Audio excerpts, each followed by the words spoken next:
Bonjour et bienvenue sur Storylifique, le podcast 100% outdoor. Dans cet extrait, nous retrouvons François Sarano qui va nous parler d'une aventure énorme, la plus grande d'entre toutes en fait, la grande épopée du vivant sur notre planète bleue. Pendant cette semaine du podcaston, c'est l'occasion pour moi de mettre un coup de projecteur sur l'association Longitude 181, dont je suis membre.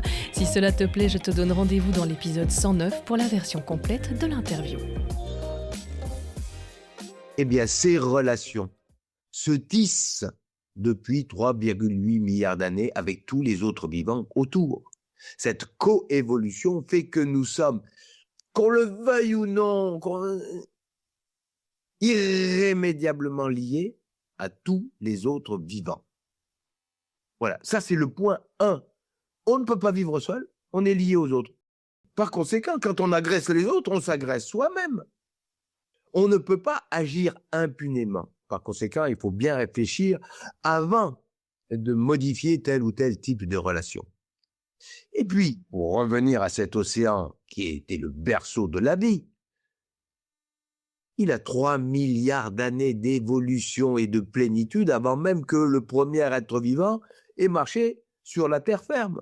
La vie sur la terre ferme, sur les continents, c'est tout récent, c'est des bébés. On est des bébés sur les continents, les êtres terrestres. 400 millions d'années, à côté de 3 milliards, 3 milliards 5. Mais qu'est-ce que c'est? On est des bébés. Donc, l'océan, c'est à la fois un temps formidable, avec une évolution formidable, un volume formidable, et donc une diversité du vivant dont nous dépendons formidable. C'est ça qu'il faut bien retenir.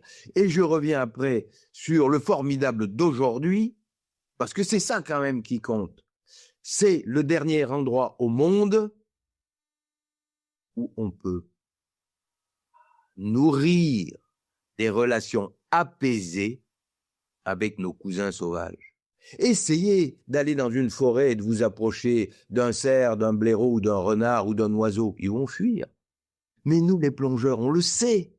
Quand on est sous la surface, si on est respectueux et si on est calme, on peut être approché par des poissons, des dauphins, des cachalots, des requins, par tous ces êtres-là qui à la fois nous interrogent, ils viennent comme ça, ils nous interrogent qui tu es, et puis qui de temps en temps veulent tisser des liens plus forts avec nous. Parce qu'ils nous considèrent comme une autre espèce ordinaire, normale, et que les rapports entre espèces sont souvent des rapports apaisés. Le monde marin est un monde de paix. Voilà ce qu'il faut retenir. Autant que tous les êtres vivants qu'ils contiennent et avec qui nous sommes liés. C'est de la paix. Pour moi, c'est aussi un peu un miroir. Bon, c'est clair, on est toujours sous la surface du miroir, mais c'est un peu un miroir de ce que pourrait être la vie sur Terre, justement, si on n'était pas toujours en train de chasser, de prendre tout l'espace. On essaie de commencer à le faire sur l'océan aussi, malheureusement, pour ce qu'on appelle les ressources. Je sais que c'est un mot qui vous hérisse autant que moi. Ce ne sont pas de ressources, c'est un univers en soi qui mérite le respect et ce n'est pas là pour notre simple exploitation. Et non seulement ça, mais alors, passons sur le terme ressources. Le vivant n'est pas de la matière inerte, c'est une singularité. Chaque être vivant est singulier, donc nous devrions avoir plus d'égard, plus de respect envers ce que nous appelons vulgairement ressources. Et puis, nous nous apercevons très vite que nous appelons ressources une très faible, très faible partie de toutes les espèces qui peuplent l'océan. Et que l'ensemble de ces espèces qui font la vie, qui font l'océan, qui sont les écosystèmes marins, nous ne les considérons pas. C'est-à-dire qu'elles sont rien, même pas nommées. Quand on pêche au chalut, on parle beaucoup du chalutage, eh bien, et que le chalut remonte sur le pont du bateau, il va déverser sur le pont du bateau toutes sortes d'espèces. Et alors, très vite, on n'a Dieu que pour les espèces ressources. Ah, la langoustine, formidable. Ouh là là, on en a 10, 20. Et puis, catastrophe, les espèces qui auraient pu grandir mais qu'on a tuées et qu'on aurait pu commercialiser plus tard. Le petit merlu qui vit sur les vasières où sont les langoustines. Dommage qu'on l'ait tué. Et puis, il y a le dauphin. Oh là là, encore, les organisations non gouvernementales vont râler parce qu'il y a un dauphin qui est mort. Ben oui, c'est bien. Mais les autres? Les 250 000 autres espèces que nous avons décrites, les millions qu'on n'a pas décrites, eh bien, elles partent à coups de pelle avec la boue et les cailloux. Elles n'existent pas. Nous n'avons aucun égard pour cette vie parce que pour nous, c'est rien. Tant que nous ne changerons pas ça, alors nous détruirons dans l'ignorance et l'indifférence le vivant marin. Et nous nous détruirons nous-mêmes. Il faut que nous donnions droit d'existence à chacune des créatures vivantes. C'est le seul moyen de nous forcer à la considération. C'est le seul moyen d'avoir de l'égard pour les autres vivants. Donner un droit d'existence, le droit des océans, ce qui nous permettra après, non seulement de nous occuper de la, j'emploie des mots que j'aime pas beaucoup, gestion des ressources, mais de tous les autres dont nous nous occupons pas. C'est le seul moyen de nous forcer à avoir des égards envers les autres. C'est le seul moyen de pouvoir ajuster nos relations envers les autres. Il faut d'abord les considérer. Et un négociateur, je sais pas, dans un conflit, il est obligé d'avoir de la considération pour l'autre pour négocier avec lui. S'il ne le considère pas, il n'y a pas de négociation. Donc, pour négocier, et il s'agit bien là de négocier avec les autres vivants, il faut d'abord les considérer. Donc, leur donner droit d'existence. Ça, c'est vraiment quelque chose d'important. Et aujourd'hui, notre association Longitude 180, avec l'association qui a été initiée par Marine Calmet, qui s'appelle Wild Legal, nous militons pour ce droit d'existence des autres créatures marines, de chacune des autres créatures marines, le droit de l'océan, pour que nous soyons forcés de regarder vers ces autres, de les considérer. Et après ça, on va dire, oui, l'humain a une belle place, il a besoin de manger, mais il va pouvoir ajuster ses prélèvements, puisqu'aujourd'hui, on s'en fout, ils n'existent pas.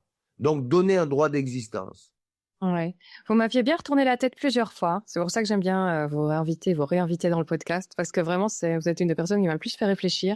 Notamment, est-ce que vous pourriez nous parler des mitochondries? Alors, les mitochondries, les chloroplastes.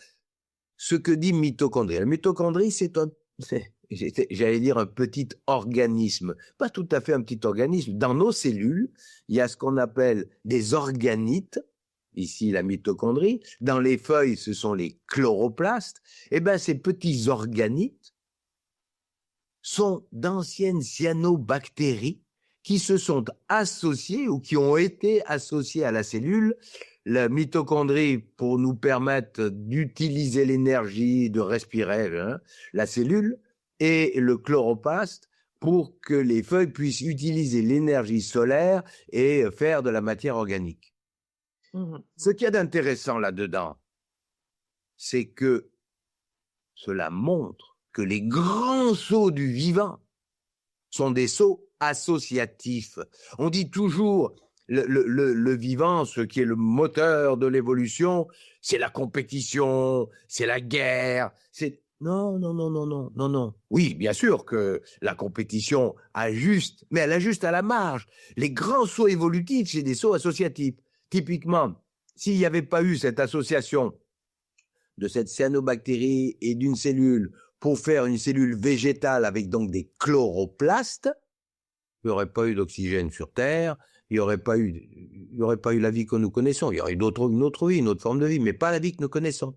Et si nos cellules n'avaient pas des mitochondries, ça ne marcherait pas non plus. Mais nous, les plongeurs, on a un exemple encore plus formidable d'association qui a bouleversé le monde. Eh bien, les coraux constructeurs, c'est un petit animal de rien du tout, le polype corallien, qu'on connaît dans le corail rouge, par exemple, petit constructeur, petit polype. Il grossit lentement, il fait pas grand-chose, le petit corail rouge. Mais les madrépores, eux, se sont associés avec des petites algues, les zooxanthelles. Et ben cette association a permis aux madrépores, aux coraux constructeurs, de changer la géologie de la planète. On voit la grande barrière de corail depuis l'espace. Cette association est bouleversante.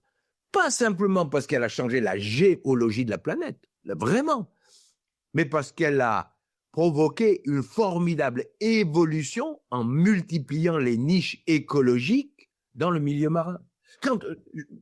Quand une île volcanique naît, le volcan naît, c'est de la lave brute.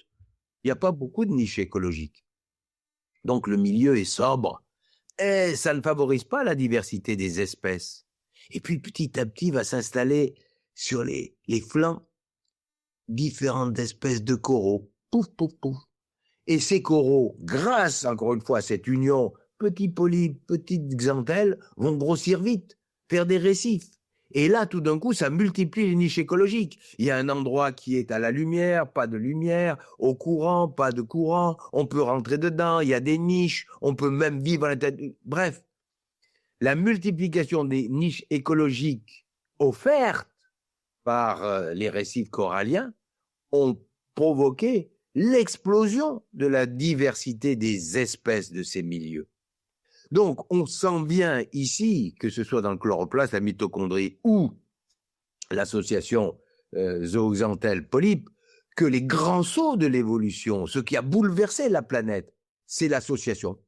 Et on le voit aussi après ça dans les communautés vivantes qui sont la communauté humaine ou les communautés de cachalots, trucs comme ça. C'est toujours associatif, le grand bond en avant. Et ça, c'est important. C'est l'entraide. C'est vrai qu'en plus, quand on t'entend parler une fois, on se regarde et on se dit, mais je suis un petit océan portatif, en fait. Et il n'y a pas que moi, mais dans moi, il y a une espèce d'énorme biodiversité aussi. On se voit déjà comme un petit univers sur pattes. C'est très surprenant quand tout à coup, vous nous faites prendre conscience de la composition du sang, de ces mitochondries, de toute cette bactérie qui colonisent nos intestins, qu'on découvre, dont on commence à découvrir vraiment l'importance capitale. Et puis, quand vous nous dites après, vous savez, le requin, la baleine, le mérou, donc tous ces prédateurs des mers, c'est pas eux les plus forts. C'est pas du tout eux les plus forts. Ils sont les plus fragiles. Hein. C'est toujours une illusion de croire que le gros est le plus fort. Ceux qui règnent sur la planète ici, ce sont les microbes, les entre guillemets insignifiants. Nous le savons bien, nous qui succombons aux maladies liées à des micro-organismes invisibles. Non, les maîtres du monde, les grands régulateurs de la planète, ce sont les microbes. Ah, ça c'est sûr. La première chose, ce ne sont pas les grands prédateurs. On dit toujours, les grands prédateurs sont là pour réguler les proies, réguler les écosystèmes. Oui, ils prélèvent, ils ajustent, ils sont là. Et surtout, ils nous fascinent, quoi. Oui, ils nous fascinent, mais ils sont fascinants. Non, je ne dis pas qu'ils ne sont pas fascinants. Je suis fasciné par les orques. Mais je dis que nous leur attribuons un rôle, une mission, comme si quelqu'un avait dit « toi tu sers à ci, toi tu sers à ça ». Non, chaque être vivant a une place et tisse des liens et des interdépendances avec des microbes et avec les autres organismes qu'il mange ou dont il dépend, avec qui il s'associe. Mais ils n'ont pas un rôle. C'est une erreur de dire rôle, c'est un mauvais mot. Ils ont une place. Et leur place est magnifique, la place de l'orque est magnifique. Mais les orques ne sont pas là pour réguler les écosystèmes, pas plus que les requins ne sont là pour réguler les écosystèmes. D'ailleurs, si ils étaient si indispensables, ces prédateurs, pour réguler les autres, qui régule les orques? Les microbes. Oui, bien sûr. Ah oui.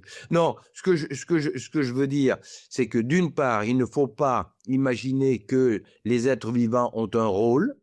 Ça, c'est une vision messianique du monde. Ah, ça y est, toi, je te donne le rôle de faire ceci, la mission de faire... Non, bref. Et ensuite, la régulation, elle est toujours de bas en haut. C'est la nourriture qui va réguler l'écosystème. Hein. C'est pas le lion qui régule les gazelles, c'est la pluie qui régule les gazelles. C'est la pluie, l'herbe, et puis à la rigueur le zébu parce qu'il y a compétition. Mais c'est certainement pas le lion. Pour le requin, c'est la même chose. Le requin ne régule pas, d'autant plus que le requin mange très peu. Un requin qui fait 2,50 m, il va manger 250 grammes par jour. Alors s'il avait à réguler des écosystèmes marins, Si cela t'a plu, on se retrouve pour la version complète dans l'épisode 109. N'hésite pas à en parler à un ami ou à un inconnu. Pour les plus audacieux, vos recommandations sont ce qui aide le plus le podcast. Tu peux t'abonner aussi à la newsletter ou aux réseaux sociaux de Storylifique, tout est repris dans les notes, et tu peux aussi écrire un avis sur ta plateforme d'écoute. Les recommandations aident beaucoup le podcast à être découvert par d'autres. Et quoi que tu fasses aujourd'hui, fais-le bien. À bientôt.